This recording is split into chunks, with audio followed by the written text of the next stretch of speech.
A produção agrega valor ao material por meio da mudança de sua forma ou de suas propriedades ou da combinação do material com outros que já foram alterados. Então, para seguirmos na sequência, nós vamos falar agora do setor de produção e produtos manufaturados. O setor de produção, ele tem dois tipos, né? Nós temos as empresas ou as organizações, e elas podem se dividir em bens e ou serviços. Então, elas podem ser apenas uma empresa que oferece bens ou serviços, ou os dois. Dessas empresas, independente do nicho que ela esteja, ela pode assumir três tipos: o setor primário, secundário e o terciário. O primário, essa arvorezinha aqui representa a agricultura. E essa imagem aqui eu tentei desenhar um diamante, né? No caso, para representar os minérios. Aqui no primário estão todas as culturas, né?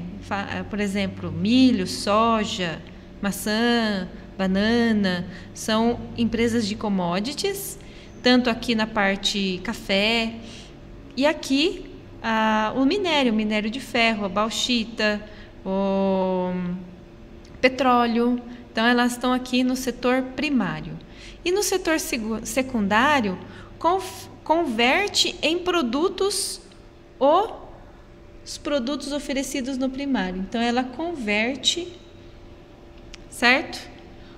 Os produtos oferecidos aqui. Um exemplo aqui é da fábrica de biscoito, por exemplo, né? Eu pego aqui o trigo, os ovos, trigo, ovo, todos os ingredientes que eu preciso para fazer um biscoito. Eu retiro aqui das commodities. O açúcar, certo? Chocolate, tá tudo aqui, ó. O cacau, né? O cacau é uma commodity. E aí o que eu faço com ele vira uma empresa de característica secundária, certo? Que vai ser o nosso principal foco de estudo aqui, ó. Tá vendo a lupinha? Certo?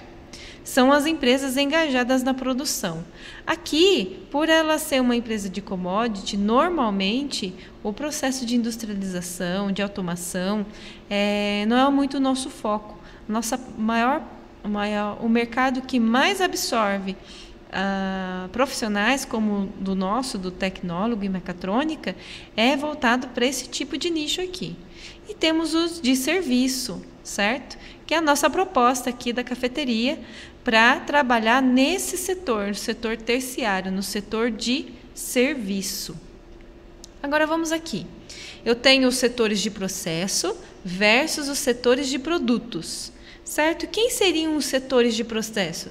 A indústria química, a indústria farmacêutica, petróleo, materiais básicos, bebidas, energia elétrica. Tudo isso aqui está dentro da empresa secundária aqui, do segmento secundário da indústria. E os setores de produto? É a automobilística, aeronaves, eletrodomésticos, computadores, máquinas e peças intermediárias. Você conseguindo perceber qual que é a diferença entre processo e produto? Você não concorda que a indústria química, por exemplo, ela não é commodity, ela não é o primário, ela é secundário, mas ela fornece um grande volume desse produto para o mercado? A indústria farmacêutica, por exemplo, é muito produto, é muito dipirona que ela fabrica, certo? A indústria farmacêutica não tem farmácia, ela tem o remédio em si, a caixinha, e ela distribui para as redes de farmácia em todo o Brasil. O petróleo, da mesma maneira, os materiais básicos, um exemplo aqui, cimento, cal, certo? Essas empresas aqui, elas estão aqui dentro, são secundárias, estão aqui, bebidas, energia elétrica. Consegue perceber?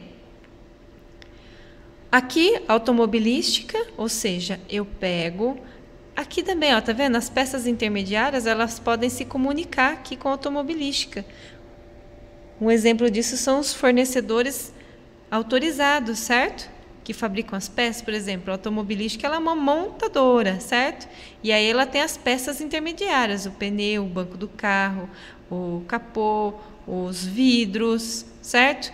todo o equipamento utilizado para montar. Aeronaves do mesmo jeito, os eletrodomésticos, computadores. Então, isso daqui são situações que, algumas situações podem ocorrer uma interdependência. E dentro dos setores de produto, eu tenho os setores discretos. Estes setores discretos são os que não se enquadram aqui e são os que mais produzem material para se produzir. Depois eu vou pegar uma definição melhor para vocês. E as indústrias de processo, ela pode derivar de dois tipos. O primeiro tipo é uma produção contínua, ou seja, ela é específica para um único produto, e a produção em lotes, que é a quantidade finita de produtos variados. Nesse primeiro caso aqui, um exemplo, a produção não para, ou seja, o material que eu utilizo numa indústria de fluxo contínuo, de produção contínua, é o líquido, gás, pó, certo? E na produção discreta aqui, significa que é um funcionamento ininterrupto de máquinas. Um exemplo disso são os alto-fornos, por exemplo. A indústria hidrelétrica, eu não posso parar uma turbina, certo? Parar uma turbina para fazer uma manutenção. Um alto-forno para fazer uma manutenção. Uma vez com que ele entra na sua temperatura de funcionamento, ele jamais se desaquece. Então, essa aqui é uma produção contínua discreta. Certo? Então, um grande abraço e até a próxima.